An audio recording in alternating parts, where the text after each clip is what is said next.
Ladies and gentlemen, today we are proud to stand before you defending the side of life. The pursuit of economic development cannot be divorced from our commitment to human rights. True economic freedom is meaningless and unattainable if our basic freedoms are also not secure. Today, I want to talk to you about countering the culture of impunity that allows the massive abuse of human rights to continue to perpetuate. But first, I want to make something clear. If opposition agrees that human rights violations exist, that ethnic, religious, and sexual minorities fear annihilation in their home countries, that human greed and institutional corruption prevent people from accessing their rights, and that these violations deprive people of their humanity and basic dignity, then a strong stance against human rights violations is absolutely necessary. The first thing we need to do is create a distinction between weak institutions and countries who don't respect human rights. My partner already told you that if a country shows commitment to trying to fix the human rights situation in their country, then we will not stop trade negotiations. The question we pose to the negative bench is, where does the incentive to improve exist? Because the more we allow them to go off scot-free without any form of punishment to the massive atrocities that these countries are committing, then the more they will think it is okay for them to profit at the expense of minorities within their countries. What did they tell us? They told us that change is possible if you maintain friendly relations and if you're able to leverage your relationship with that country. Note that this policy is implemented at the point at which the state has shown itself to be unresponsive and hostile towards negotiations and friendly talks. Which is why we could argue that change is incredibly unlikely on your side. Trade allies will be hesitant to ask for stronger reforms because once you've signed off on that trade agreement, it's very costly to anger your partner. So any change you decide to implement on your side once you've already implemented that trade agreement with a trade partner will be tokenistic and toothless. The second thing I want to rebut is the idea of prosperity trickling down. The argument coming from the leader of opposition is that once a country has money, then that money will go into building better and stronger institutions for the people on the ground.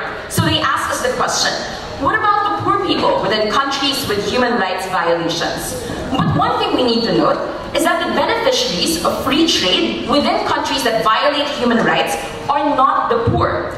And that's because these countries are usually characterized by high levels of inequality. The elite in these countries control the goods and the channels of distribution within the country. For example, when you look at North Korea, it is only the elite 1% that receive the illicit sports cars and designer handbags that come from the luxury black market that comes from China. So the best case in opposition side is that the impoverished is going to have jobs but no labor safety, that they'll have some money but no rights. And we think that is not a life we want to consign them to. The best thing we can do is pressure countries to change and not allow them to live in impunity and escape from punishment when their people are suffering. Before we move on, yes? Does the speaker consider North Korea as a country with a poor human rights record? And we believe we should change the definition in that case. Yes, absolutely. North Korea is definitely one of the countries that have pretty bad human rights violations and human rights records, right? So let us move on. Okay, let's move on to my first argument on why there is a compelling need to counter the culture of impunity. We think that the ability of states to perpetuate human rights abuses is contingent on the culture of impunity. The reality is that international human rights laws already exist, and the implication of that is that there is already a universal international consensus that human rights are of utmost importance. So what is this culture of impunity?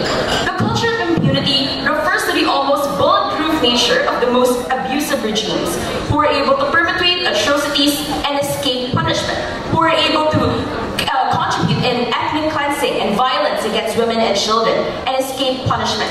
And this manifests through two ways. Number one, in the international community, either being too apathetic or too self-interested to take a stronger stance against human rights violations. What do you mean by too apathetic? For example, when the ASEAN is criticized for its silence amidst the violence in Myanmar against the Rohingya Muslims, how they are suffering in their own states and not considered citizens, but they are supposed to roam the world and roam the oceans, continuously stateless. An international body is silent. Or how countries refuse to put pressure on allies because they're scared of the impact of their economic and political ties.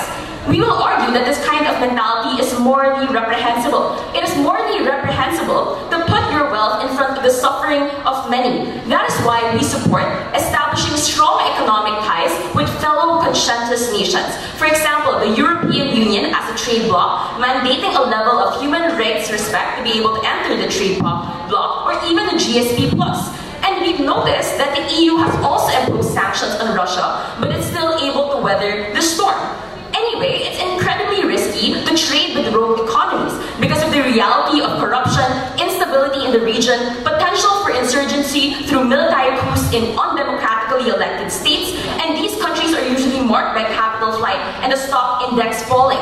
The overall political incompatibility makes any trade unprofitable and inefficient. Your return on investment is not worth it. But the next thing that pushes forward this culture of impunity is the people within the country, particularly the privileged, who don't feel the brunt of these human rights violations, who don't feel the need to speak out against these abuses. And even here in the Philippines, you see some members of the populace rationalizing atrocious behavior from the state, such as extrajudicial killings. So how does ending trade relations puncture the veil of impunity?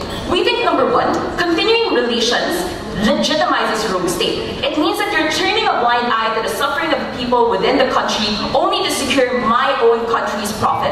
And when you cut off states with high levels of human rights violations, it sends a strong political message that these violations are unacceptable and creates strong pressure for them to actually change. This is where you get your incentive to change your human rights code. But secondly, we think that your revenues from trade subsidizes abuse. Opposition's arguments only work if these trade revenues really trickle down. But as we told you, most of these countries are characterized by inequality, and that means even if goods are flowing into that country, even if revenues are flowing into the country, the poor do not benefit. We are proud to propose. Thank you.